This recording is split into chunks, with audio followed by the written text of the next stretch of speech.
মা মারা গেছে, এতিম। এতিমের কোয়ালিটি আছে। একটা বড় লোকের ছেলে এতিম হয় না, হয় না, কিন্তু তা বলে তাকে যাকাতের পয়সা দিবেন জায়েজ হবে না। কথাটা বুঝতে পেরেছেন না পারেন? এতিমেরও কোয়ালিটি আছে। ওই জন্য মুসলমানকে কোয়ালিটি বুঝতে হবে। বড় কষ্ট লাগে কি জানেন? মুসলমান নিজেরা আমরা কঠিন করে জিনিসটা কঠিন। রোজা, আপনার শরীর অসুস্থ, আপনাকে রোজা রাখা লাগবে না।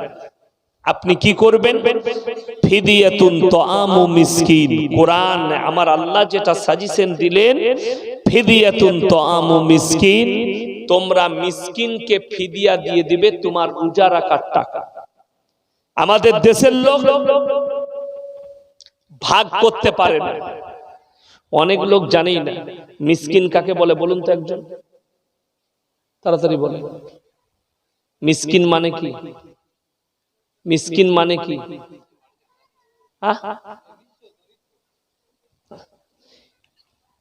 শুনেন, মিসকিন মানে হচ্ছে নিঃস্ব। নিঃস্ব, যার কিচ্ছু নেই, যে রাস্তায় বাস করে। কথাটা বুঝতে পেরেছেন না পারেন? আরামবাগ বাজারে হাত পেতে খায়, টাকা উঠলে খেয়ে নেয়, ফুটপাতের দোকানে শুয়ে থাকে রাত্রে, তার নাম মিসকিন। ফকির, যার কিছু আছে, মানে ভিক্ষা করে, যার ঘরটাও আছে, ফকির ভিক্ষা করে খায়। কথাটা বুঝতে পেরেছেন না পারেন? পার্থক্য বুঝতে পারলেন? ইতিম, বাবা মারা গেছে, মা মারা গেছে, এতিম। এতিমের কোয়ালিটি আছে। একটা বড় লোকের ছেলে এতিম হয় না, হয় না, কিন্তু তা বলে তাকে যাকাতের পয়সা দিবেন জায়েজ হবে না। কথাটা বুঝতে পেরেছেন না পারেন? এতিমেরও কোয়ালিটি আছে। ওই জন্য মুসলমানকে কোয়ালিটি বুঝতে হবে, মিসকিন মানে বুঝতে হবে। তবে আপনি সহি রাস্তা, ওই দিনকে সহজ আপনি আমি কঠিন করে নিই। যেমন বলে দিই, ম্যাক্সিমাম আমাদের দেশের লোক জানে না, জানার পরও মানে না, সেটা হচ্ছে যাকাত। নামাজ পড়ে, হুগলিতে আমি এরকমও বড় লোক বার করে দেবো, হিসাব করে যাকাত দেয় না। ঠিক কিনা কথা বলে? ঘরে বইয়ের 20 ভরি সোনা রাখা আছে, যাকাত দেয় নাই। লেখে নিয়ে যা, যাদের বিবির 20 ভরি সোনা আছে, 7.5 ভরির ওপরে সোনা আছে, আর যারা যাকাত দেয়নি, আল্লাহর কসম আল্লাহ মালটা কেড়ে নেবে যে কোনো দিন। তুমি লাইন পাবে না, কিভাবে চলে যাবে। আর আমি বলছি, হিসেব করে যাকাত দিবেন। মালের হেফাজতের দায়িত্ব আল্লাহর নিজের। জোরে বলুন সুবহানাল্লাহ। আপনি যাকাত দেন, যাকাত যারা দেয় না তারা যাকাতের মাল খাচ্ছে এবং গরিবের হক মেরে খাচ্ছে। লেখে নেন। তুমি তাহাজ্জুদ গুজার হলেও ফেরে পড়বে, তুমি যাকাত দাওনি, যাকাতের মাল খেয়েছো। আমাদের দেশের লোক নামাজটা বুঝেছে, কিন্তু কোরআনে যতবার নামাজের কথা বলেছেন ততবার যাকাতের কথা। আকিমিস সালাহ ওয়া আতুজ যাকাত। নামাজটা বুঝেছে কেন? নামাজ পড়লে তো টাকা খরচ লাগে না, খালি মাথা ঠুকা লাগে। কথাটা বুঝতে পারেননি? নামাজে কি লাগে? মাথা ঠুকা লাগে। লোকে বলবে সালা দারুণ পরেজগার, আর যাকাতে পয়সা দিতে হবে। ওই জন্যে এটাতে মাথা ঠুকাই আছি, ওটাতে নাই, টাকা খরচে নেই। আপনি আলু চাষ করলেন, ওসর আপনাকে দিতে হবে। যে ফসলটা লাগাবেন ওসর আপনাকে দিতে হবে। এত সহজ ইসলাম। আমি কি বললাম? পুরো জীবন ব্যবস্থার নাম হচ্ছে ইসলাম। আপনি নামাজ বুঝেছেন, ওসর বুঝেননি। নামাজ বুঝেছেন, যাকাত বুঝেননি। এর থেকে দুঃখ আর কি হতে পারে? এটা হচ্ছে মুসলমান বুঝেও বুঝে না।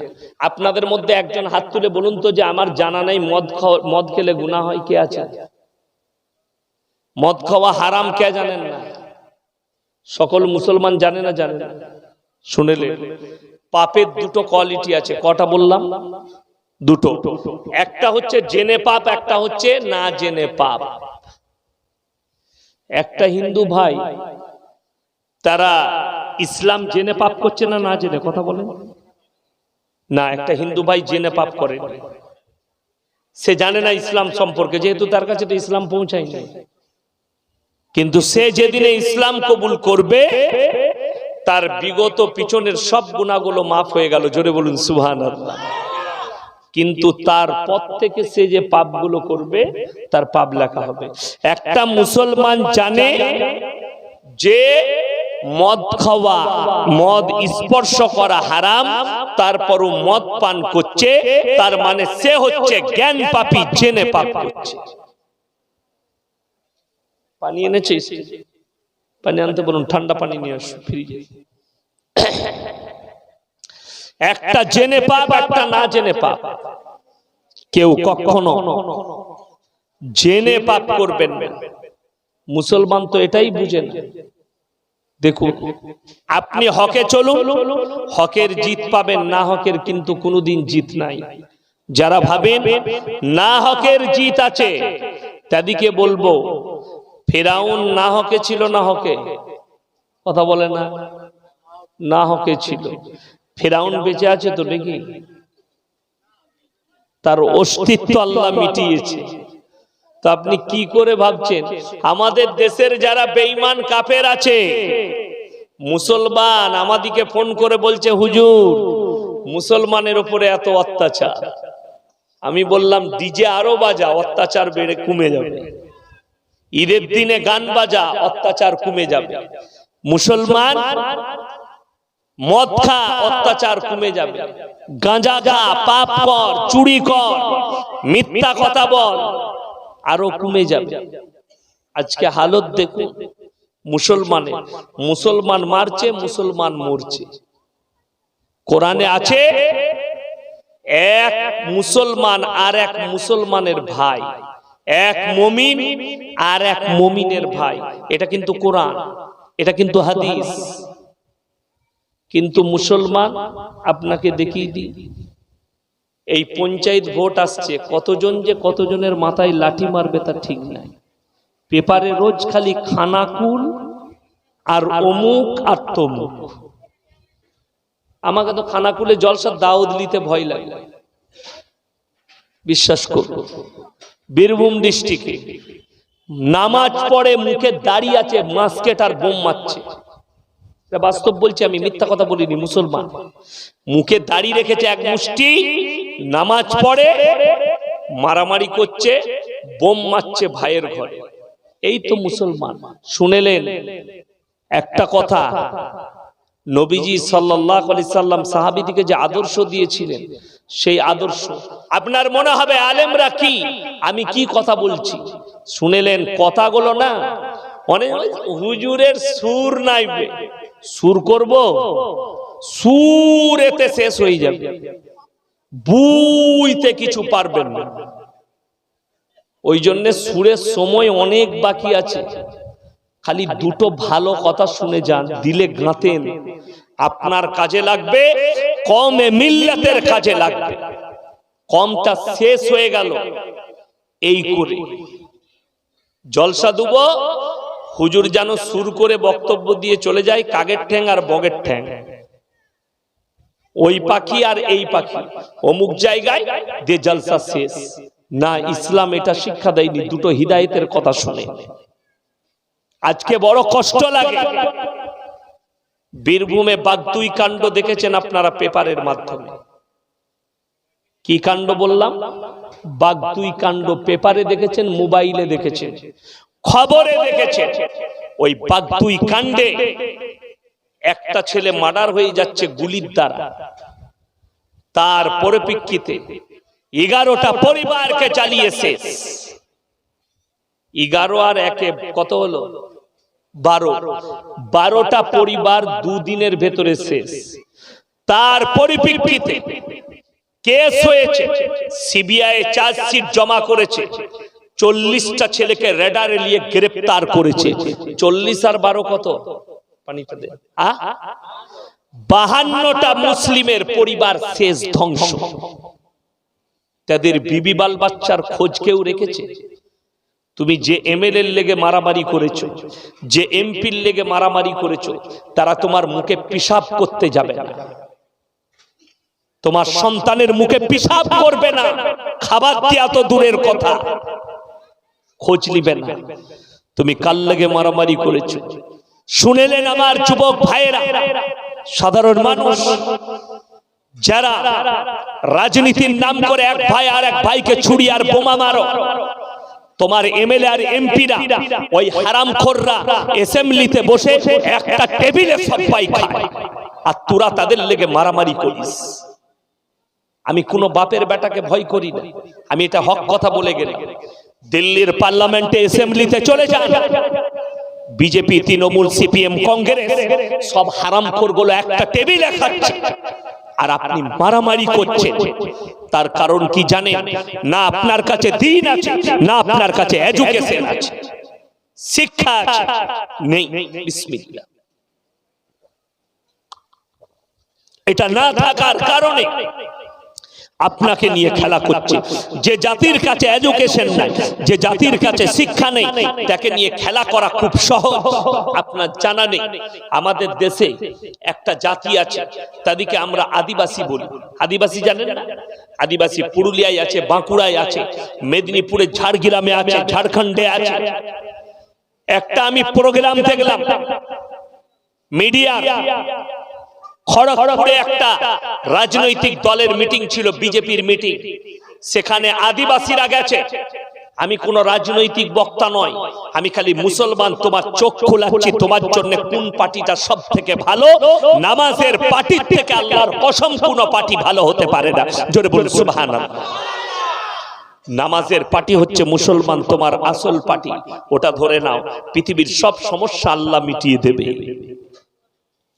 সময় যতটাই নাজুক হোক, আমার ভাই বলার উদ্দেশ্য কি জানে? দুটো আদিবাসীদের মেয়ে, হাতে ঝান্ডা আছে, তাদেরকে মিডিয়ারা জিজ্ঞেস করছে কার মিটিং এ এসেছিস? কিসের মিটিং এ? বলে টিএমসির মিটিং এ, হাতে আছে ঝান্ডা বিজেপি। কেন এসেছিস? তাদের উত্তর হচ্ছে 500 টাকা দেবে আর বিরিয়ানির প্যাকেট দেবে।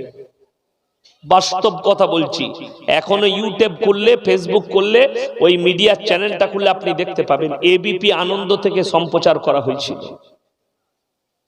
যে আমরা বিরিয়ানি পাবো আর 500 করে টাকা দিবে। সে নিজেও জানে না আমার হাতে ঝান্ডাটা আছে কার আছে। কেন জানে না? সে আদিবাসী, তার মধ্যে এডুকেশন আর শিক্ষা না থাকার কারণে। যার কাছে শিক্ষা আছে তাকে যদি ঝান্ডা ধরাতে যান, সে জিজ্ঞেস করবে কিসের লেগে ধরবো, আমি কি কারণে ধরবো, ফায়দা কি আছে, আমি কি পাবো, ঠিক কি না কথা বলে? কিন্তু এডুকেশন না থাকলে তাকে সহজে পটানো। ওই জন্য আমাদের দেশের কিছু গন্ড অন্ধভক্ত আছে, কার? মোদিজি। তারা অন্ধভক্ত হয়ে বলছে মুসলমান को देश से भगा देंगे, मस्जिदों को तोड़ देंगे, मुसलमान को खत्म कर देंगे। अगर हिंदुस्तान से मुसलमान को खत्म करनी है तो 40 करोड़ मुसलमान की कत्ल आम करने पड़ेगी। ये तुम्हें मालूम होनी चाहिए। আর আমি প্রত্যেকটা মুসলমান ভাইকে বলবো, দিলেতে গেঁথে নেন, পৃথিবীর যতগুলো শক্তি আছে বেঈমান আর কাফের সব যদি একদিকে দাঁড়িয়ে যায়, আর তারা যদি বলে ইসলামকে মিটাবো, কোরআনকে মিটাবো, মুসলিমকে মিটিয়ে দেবো, তাদেরকে বলবো আমার আল্লাহর কোরআনকে একবার জিজ্ঞেস করো, ফালাম তাজিদ লি সুন্নাতিল্লাহি তাবদীলা। হে আমার বিশ্ব নবী, পৃথিবীর যতগুলো শক্তি আছে সব যদি একদিকে দাঁড়িয়ে যায়, আমার কোরআনের একটা জের জবরকে পরিবর্তন করার ক্ষমতা পৃথিবীর কোনো শক্তি নেই। জোরে বলুন সুবহানাল্লাহ। আপনি কাকে ভয় করছেন? আমার ভাই শুনেলে আপনি বলবেন আমি আমার দেশের প্রধানমন্ত্রীকে রেসপেক্ট করি, সম্মান করি, কিন্তু আল্লাহর কসম ভয় আমি আল্লাহকে খাই, ভয় আমি তাকে খাই না।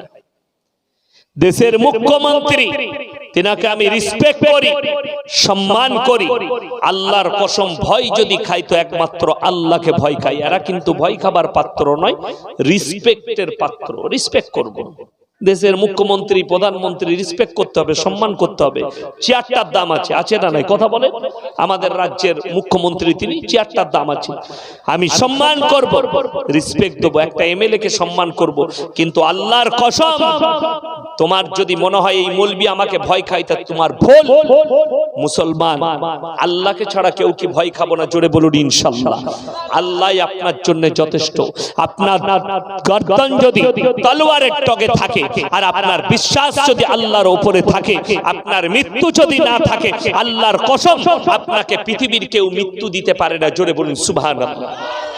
যদি তার দলিল নিতে চান, ফেরাউন মিশরের মাটিতে এলান করলে কি, মিশরে ফেরাউনের গণককাররা বললে এমন একটা ছেলে জন্মগ্রহণ হবে যে তোমার হবে দুশ্মন। ফেরাউন বললে এক কাজ করো, এই বছরে যতগুলো ছেলে জন্মগ্রহণ করবে সব কতল করে দাও। রেওয়ায়েতে আছে কয়েক লাখ ছেলেকে কতল করেছে ফেরাউন। কিন্তু আল্লাহর কসম, আল্লাহ নিজের নবীকে, মুসা নবীকে দুশ্মনের ঘর ফিরাউনের ঘরেতে লালিত পালিত করলেন, রাজশাহীতে। জোরে একবার বলুন সুবহানাল্লাহ। তো আপনার বিশ্বাস হবে না যে আল্লাহ নিজের দুশ্মনের ঘরে নিজের নবীকে লালিত পালিত করতে পারেন? সেই আল্লাহর উপরে আপনার বিশ্বাস থাকবে না যে আল্লাহই যথেষ্ট? ইসলামের তারিখের কিতাব খুলে দেখুন, আল্লাহর নবী সাহাবীরা 313 জন একদিকে, আর একদিকে 1000-এর বেশি বেঈমান কাফের। আল্লাহর কসম, আল্লাহর উপরে বিশ্বাস আর ইয়াকিন থাকার কারণে নবীজি সাল্লাল্লাহু আলাইহি সাল্লামের সাহাবীরা জয় লাভ করেছেন। জোরে একবার বলুন নারায়ে তাকবীর। আমার ভাই, আল্লাহ রাব্বুল ইজ্জত তাদের ও পাশে দাঁড়ায় যারা আল্লাহর উপরে বিশ্বাস আর ইয়াকিন রাখে। ইসলাম সত্যের উপরে টিকে আছে, মিথ্যার উপরে নয়। যারা চাইছে, যারা ভাবছে ইসলামকে মিটা দেंगे, জানেন কেউ যদি কারুর জন্য খাল কাটে তার নিজের জন্য খালটা আগে কেটে রাখে। এটা মাথায় রাখবে। খাল কাটা বলবো কাকে? আমেরিকা খাল কেটেছিল মুসলিম রাষ্ট্রদের জন্য, নিজের খালেতে কিন্তু নিজেই পা পিছলে পড়েছে। তার নাম হচ্ছে রাশিয়া আর ইউক্রেন যুদ্ধ। কথাটা বুঝতে পারেননি? ইউক্রেন হচ্ছে আমেরিকার বন্ধু, ইহুদিদের দেশ। অনেকজন আমাদের দেশের বুদ্ধিজীবীদিকে দেখেছি, আমি নাম করব না, সেখানে মুসলমান নেতাও যোগদান হয়েছে। মোমবাতি নিয়ে কলকাতায় মিছিল করেছে। কেন? ইউক্রেনে নিরীহ মানুষকে হত্যা করা রাশিয়া তুমি বন্ধ করো, মিছিল করে তাদেরকে বার্তা দিয়েছে। আমি ওই হারামখোর নেতাকে বলবো, যখন সিরিয়াতে নির্মূলভাবে আমেরিকা হত্যাকাণ্ড চালাচ্ছিল, শিশুদের উপরে বোমা ফেলিয়েছে, তখন কোথায় ছিলি রে হারামখোর? তখন একটা মিছিল বার করলি না আমেরিকার বিরুদ্ধে?